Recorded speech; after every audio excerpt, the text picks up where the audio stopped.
Assalamualaikum warahmatullahi wabarakatuh. Perkenalkan, nama saya Ramadan dengan NIM A11 2000 13850. Di kesempatan kali ini saya akan menyampaikan hasil dari UAS Bengkel Coding yang telah saya buat. Pertama, libraries yang saya gunakan adalah NumPy, Skippy, Pandas, Matplotlib, Scalar Model Selection, Seaborn, Simple Imputer, Gaussian, Standard Scalar, KNN, Decision Tree, Classification Report, Confusion Matrix, dan Accuracy Score. Untuk membaca data file sendiri, itu sebenarnya ini ada process/content/water probability.csv. Nah, di sidebar Google Colab sendiri itu akan nanti tampilnya seperti ini. Nah, kalian klik gambar folder ini, klik aja, klik. Nah, jadi diklik, nanti akan muncul tampil seperti ini. Nah, setelah itu kalian klik folder yang gambar tiga ini, nanti akan muncul banyak folder. Nah, kalian cari aja folder yang namanya konten. Nah, setelah itu kalian masukkanlah file yang ingin digunakan. Bisa menggunakan drag and drop. Lebih gampang kalau bisa kalian drag and drop. Drag aja file itu masukin ke konten. Yang ketiga, itu tampilkan informasi dari dataset seperti jumlah baris, tipe data tiap kolom, dan nilai unik. Yang pertama, dataset seperti jumlah baris, itu saya menggunakan waterdata.info, itu berfungsi menampilkan informasi dari dataset. Yang kedua, tipe data tiap kolom, saya menggunakan waterdata.datatypes, itu berfungsi menampilkan tiap data tiap kolom. Yang ketiga ada nilai unik. Nilai unik saya menggunakan waterdata non-UK, itu berfungsi menampilkan nilai unik. Di sini untuk hasilnya seperti ini, outputnya untuk waterdata.info, waterdata.datatypes, dan waterdata.non-UK.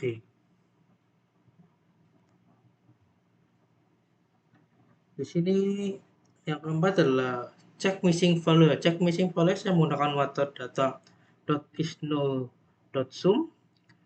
Yang kedua untuk outliner saya sudah menggunakan Zcourse. Pertama kita menghitung Zcourse terlebih dahulu, waktu kita menggunakan batas Zcourse sendiri, saya sendiri menggunakan lebih dari 3 atau kurang dari min 3.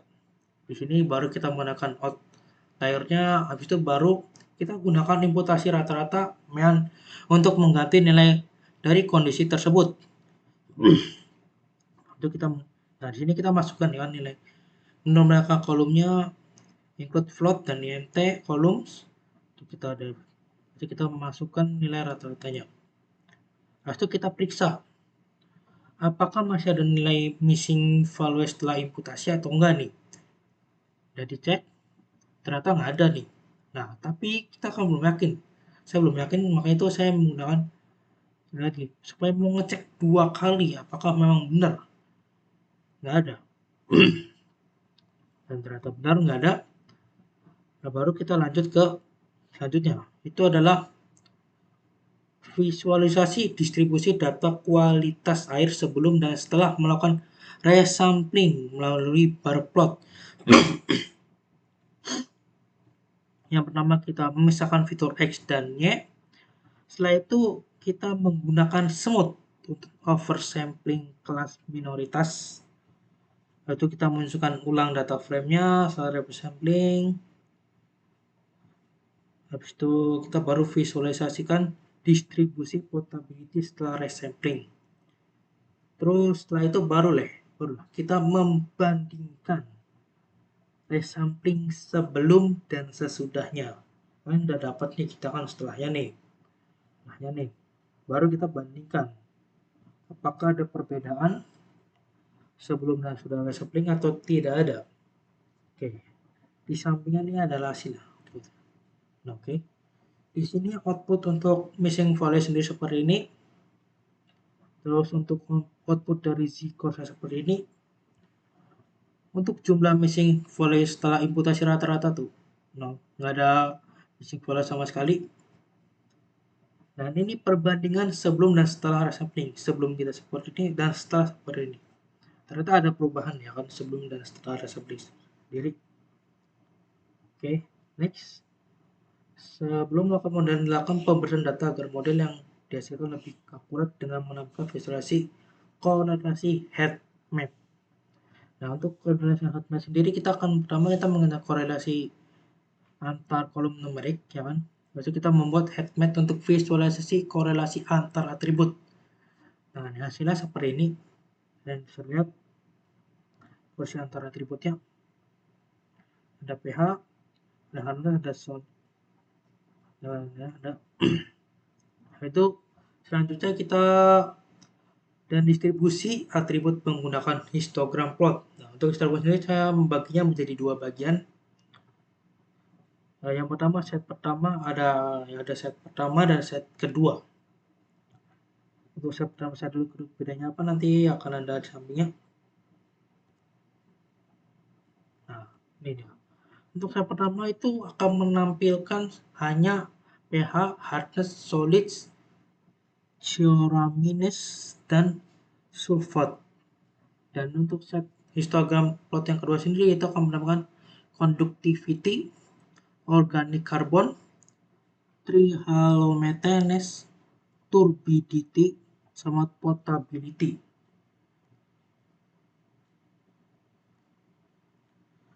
Nah, di project wajib menggunakan minimal 3 algoritma klasifikasi yang kemudian dikomparasi hasil akurasi satu sama lain.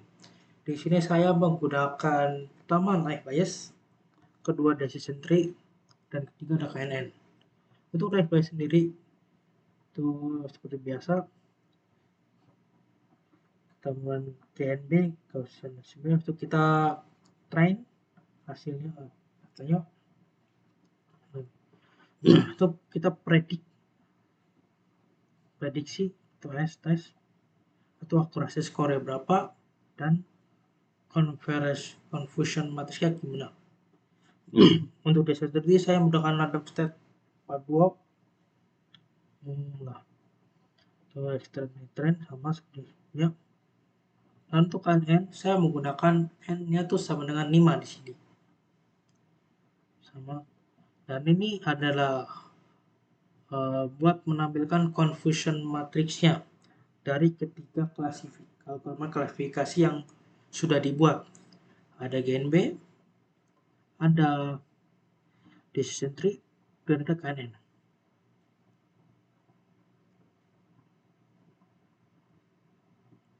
Nah, ini confusion matriksnya. Pertama dari baik seperti ini, 10, 3. Ada decision tree, dan ada KNN.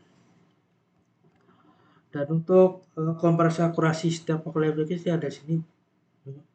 Misalnya kita misalkan saja ya, untuk test size itu 0,4 dan ada mustardnya 42, di sini masih sama, decision-nya masih 42, dan untuk NS buat kalian sendiri saya masih menggunakan 5. Kita train katanya untuk kita tes akurasi skornya.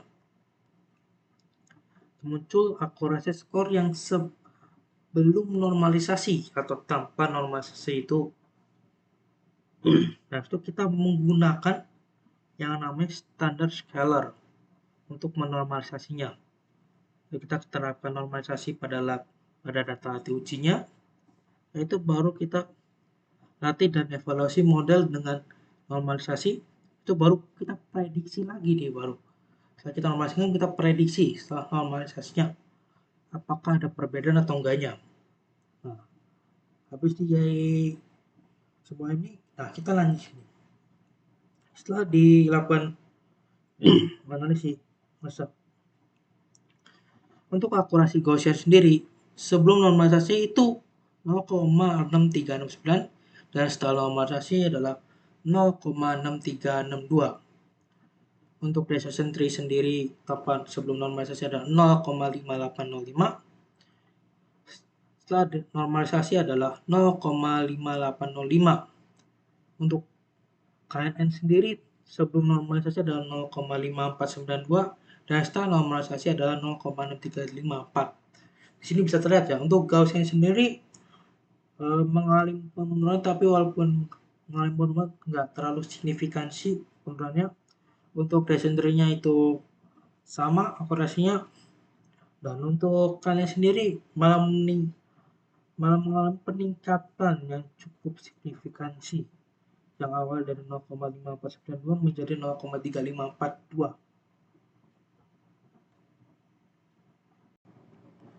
Yang ketujuh adalah evaluasi tingkat akurasi setiap algoritma, itu Gaussian NB tanpa normalisasi adalah 0,6369, setelah normalisasi adalah 0,6362. Kesimpulan adalah akurasi Gaussian relatif stabil baik sebelum normalisasi maupun setelah normalisasi. Yang kedua itu decision tree sebelum normalisasi adalah 0,5805, setelah normalisasi adalah 0,5805. Untuk decision tree itu tidak terpengaruh oleh normalisasi ya, karena sebelum dan setelah itu sama hasilnya. Yang ketiga adalah KNN sebelum normalisasi adalah 0,5492 dan setelah normalisasi adalah 0,6354. Kemudian adalah akurasi KNN meningkat secara signifikansi setelah normalisasi, menunjukkan bahwa normalisasi mempengaruhi kinerja algoritma ini. Yang kedua itu adalah keunggulan dan keterbatasan algoritma. Yang pertama ada Gaussian. Keunggulannya adalah algoritma ini cepat dan efisiensi, terutama dengan data besar. Yang kedua ada stabilitas akurasi meskipun tanpa normalisasi, cocok untuk data yang memiliki distribusi normal atau mendekati normal. Keterbatasan sendiri adalah kinerjanya dapat menurun jika data tidak terdistribusi normal, terkadang tidak terlalu akurat dengan data yang sangat kompleks atau memiliki banyak fitur korelasi.